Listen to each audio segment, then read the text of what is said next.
Hello, good morning everyone. आज मैं आपसे बात करने वाला हूं इंसुलिन के बारे में। यानी डायबिटीज के रोगियों के लिए आप जानते हैं कि इंसुलिन किसी वरदान से कम नहीं है। जब भी आपकी ओरल हाइपोग्लाइसीमिक ड्रग हैं, यानी जो भी आप मेडिसिन लेते हैं, जो गोलियां लेते हैं, अगर उनसे आपकी डायबिटीज कंट्रोल नहीं होती है तो उस दशा में इंसुलिन का यूज किया जाता है।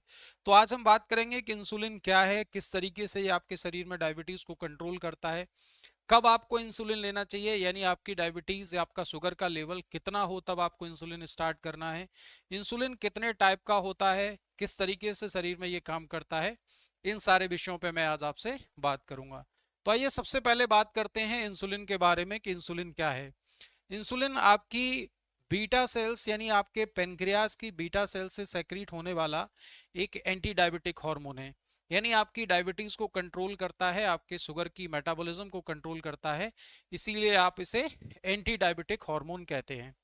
अगर बात करें कि आपकी बॉडी में इंसुलिन का जो अमाउंट है वो कैसे सेक्रीट होता है, यानी कितना होता है, तो ये डिपेंड करता है कि आपकी डाइट में जो आप ग्लूकोज लेते हैं या आपके शरीर में जो शुगर बनती है उसके अमाउंट पे डिपेंड करता है। यानी अगर आपकी डाइट में शुगर की मात्रा ज़्यादा है, आपकी ग्लूकोज की मात्रा ज़्यादा है, तो उसी के हिसाब से आपके पेनक्रियास के द्वारा इंसुलिन सेक्रीट किया जाता है। यानी आप ऐसे समझ सकते हैं कि जितना ज़्यादा आपकी डाइट में कार्बोहाइड्रेट होगा उतना ज़्यादा पेनक्रियास से इंसुलिन का सेक्रीशन किया जाएगा। यानी higher the amount of glucose in blood plasma, higher will be the insulin. अब बात कर लेते हैं कि एक हेल्दी व्यक्ति को इंसुलिन की कितनी मात्रा जरूरत पड़ती है। तो एक हेल्दी व्यक्ति को 0.6 से लेकर के यानी 0.3 से लेकर के 0.6 यूनिट पर केजी बॉडी वेट इंसुलिन की आवश्यकता होती है। ये कंडीशन है हेल्दी व्यक्ति की। लेकिन अगर बात करें कि एक डायबिटिक के रोगी के लिए इंसुलिन की जो मात्रा होती है ये बढ़ जाती है। डायबिटीज के रोगी के लिए इंसुलिन की जो मात्रा है ये 1.5 यूनिट पर केजी बॉडी वेट इसकी आवश्यकता होती है। क्यों? क्योंकि डायबिटीज के केस में इंसुलिन का जो एक्शन है वो थोड़ा बहुत स्लो डाउन हो जाता है, इसीलिए उसमें इसकी ज्यादा आवश्यकता पड़ती है। अब बात करें कि एक एडल्ट व्यक्ति में अगर आपको इंसुलिन की डोज कैलकुलेट करनी है तो वो कैसे करेंगे। तो इंसुलिन की डोज कैलकुलेशन के लिए मैं आपको बताना चाहूंगा कि एक एडल्ट व्यक्ति के अंदर 1 यूनिट जो इंसुलिन होता है वो 20 मिलीग्राम शुगर को लोअर डाउन करता है। वहीं अगर बात करें कि एक डायबिटिक पेशेंट है लेकिन ओबीज है, मोटा है और उसे डायबिटीज है, उसमें अगर आप 1 यूनिट इंसुलिन लगाते हैं तो उसमें 10 मिलीग्राम शुगर लोअर डाउन होती है। ऐसा क्यों है? क्योंकि जो ओबीज लोग होते हैं उसमें इंसुलिन का जो एक्शन है, इंसुलिन की जो एफिकेसी है वो कम हो जाती है। तो इस तरीके से मैं आपको इसको एक एग्जाम्पल से समझाना चाहूंगा कि जैसे मानिए कि एक व्यक्ति है जिसका ब्लड शुगर 220 है और आप चाहते हैं कि वो 200 के पास आए, यानी उसका ब्लड शुगर लोअर डाउन होकर के 200 आए। तो ऐसे व्यक्ति में आपको 1 यूनिट जो है इंसुलिन लगाना पड़ेगा, क्योंकि एक इंसुलिन 20 मिलीग्राम शुगर को लोअर डाउन करेगा। वहीं पे अगर ये व्यक्ति ओबीज है और डायबिटिक है तो इस केस में आपको 2 यूनिट इंसुलिन देना पड़ेगा, क्योंकि एक इंसुलिन 10 मिलीग्राम को रिड्यूस कर रहा है। तो 2 यूनिट लगाएंगे तो 2 मिलीग्राम यानी 10 मिलीग्राम इंसुलिन, 10 मिलीग्राम शुगर आपका लोअर डाउन होगा। अब बात करते हैं कि इंसुलिन कब स्टार्ट करना चाहिए, व्हेन टू स्टार्ट इंसुलिन। तो इसके लिए बहुत सारे लोगों में मिथ है, बहुत सारे मिसकंसेप्शन है, और बहुत सारे लोग ऐसा सोचते हैं कि डायबिटीज के रोगी में अगर एक बार इंसुलिन शुरुआत हो गया तो आपको होल लाइफ इंसुलिन लेना पड़ेगा, इंसुलिन के कॉम्प्लिकेशंस बहुत हैं। लेकिन ये मिथ है, ये गलत है। मैं आपको बताना चाहूंगा कि ओरल हाइपोग्लाइसीमिक यानी गोलियां आप ले रहे हैं, 2 3 4 तरह की आपको डायबिटीज कंट्रोल करने की आपके डॉक्टर के द्वारा गोलियां दी जा रही हैं, उसके बाद भी अगर आपका शुगर कंट्रोल नहीं है, यानी खाना खाने का बाद का जो शुगर है वो 200 से ज्यादा आ रहा है, या आपका जो फास्टिंग शुगर है वो 130 140 से ज्यादा आ रहा है, HbA1c की वैल्यू है आपकी 7 से ज्यादा आ रही है, और आप गोलियां ले रहे हैं उसके बावजूद भी ऐसा हो रहा है, तो मैं आपको बताना चाहूंगा ये वो स्थिति है जब आपको इंसुलिन स्टार्ट कर देना चाहिए। दूसरा कारण आप ये भी देख सकते हैं कि आपकी शुगर अनकंट्रोल है, यानी अगर उसकी 500 जो है मिलीग्राम पर डेसीलीटर यानी 500 से ज्यादा अगर शुगर आ रही है तो उस स्थिति में आपको इंसुलिन शुरुआत कर देनी चाहिए। मैं आपको बताना चाहूंगा कि इंसुलिन बिल्कुल सेफ है। इंसुलिन के द्वारा आप अपनी डायबिटीज को कंट्रोल करके हो सकता है कि आने वाले समय में फिर आप अपनी टैबलेट से उसको कंट्रोल कर लो, यानी इंसुलिन आपको ना लेना पड़े।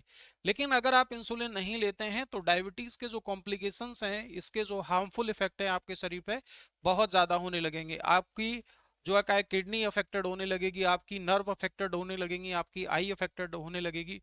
तो मैं आपसे कहना चाहूंगा कि एनी हाउ आपको अपनी शुगर को कंट्रोल रखना है। अगर आप मेडिसिन यानी गोलियां ले रहे हैं उसके बाद आपकी डायबिटीज कंट्रोल नहीं है, तो आप अपने डॉक्टर से मिलकर के इंसुलिन के लिए बात करें। और इंसुलिन लेना बिल्कुल भी गलत नहीं है। अभी कुछ समय के लिए 2-3 महीने के लिए आप इंसुलिन लेंगे, आपकी शुगर कंट्रोल हो जाएगी और हो सकता है कि आने वाले समय में आप नॉर्मल अपनी गोलियों से शुगर को कंट्रोल कर लें। अब बात करते हैं कि इंसुलिन के टाइप क्या हैं। तो मैं बताना चाहूंगा कि इंसुलिन का ये जो क्लासिफिकेशन है, ये बेस्ड है कि इंसुलिन आपके शरीर में कितनी फास्ट एक्ट करता है और कितने समय तक एक्ट करता है। इसके आधार पर इंसुलिन को 3 क्लास में बांटा गया है, जिसमें से पहली क्लास है शॉर्ट एक्टिंग इंसुलिन। अब ये शॉर्ट एक्टिंग इंसुलिन या इसी को हम फास्ट एक्टिंग इंसुलिन भी कहते हैं, क्योंकि ये आपके शरीर में जल्दी से काम करता है। और अगर बात करें, ये मेनली आपकी खाना खाने के बाद जो शुगर बढ़ती है, पोस्ट प्रांडियल शुगर होती है, उसको कंट्रोल करने के लिए हम इसे यूज करते हैं। अगर बात करें, जो कॉमनली यूज किया जाने वाला इंसुलिन है वो शॉर्ट एक्टिंग इंसुलिन है, और ये आपकी बॉडी में क्विकली अब्सॉर्ब होता है फैटी टिश्यू से। अगर बात करें रेगुलर ह्यूमन इंसुलिन जो होता है, जिसमें आप देख सकते हैं इंसुलिन एस्पार्ट है, इंसुलिन लिस्प्रो है, इंसुलिन ग्लूलिसिन है, इस तरीके के ये इसके नाम है, इस नाम से ये मार्केट में अवेलेबल है। अगर बात करें ये कितने समय में आपके शरीर में एब्जॉर्ब होता है, तो ये 30 से 60 मिनट के अंदर आपके शरीर में एब्जॉर्ब होता है, और अपनी पीक कंसंट्रेशन पर 2 से 4 घंटे में ये अपनी पीक कंसंट्रेशन पर होता है। और बात करें ये कितने समय तक आपके शुगर को कंट्रोल कर सकता है, तो इसकी जो इफेक्टिवनेस है वो 6 से 8 घंटे तक ये इफेक्टिव है। इस तरीके से आप इसे यूज करते हैं। अब मैं आपको बताना चाहूंगा, जो शॉर्ट एक्टिंग इंसुलिन है, अगर इसका वाइल देखेंगे, इसका जो सीसी जो आता है यानी ड्रग का, उसमें देखेंगे तो इसका जो सोल्यूशन होता है वो जनरली क्लियर होता है।